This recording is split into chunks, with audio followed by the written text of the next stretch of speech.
Parents, worried about what your child has played on Nintendo Switch? In 60 seconds, I'll show you how to check a game's age rating and remove anything that is not right for them. Hi parents, here I am on the Nintendo Switch home screen.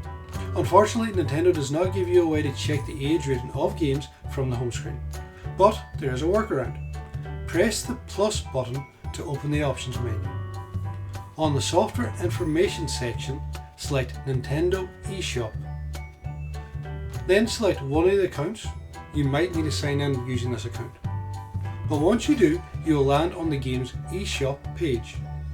The age rating for the game can be found on the right. This is also what games on the Nintendo eShop will look like. If a game is not suitable for your child, you can press the plus button again to open the options menu.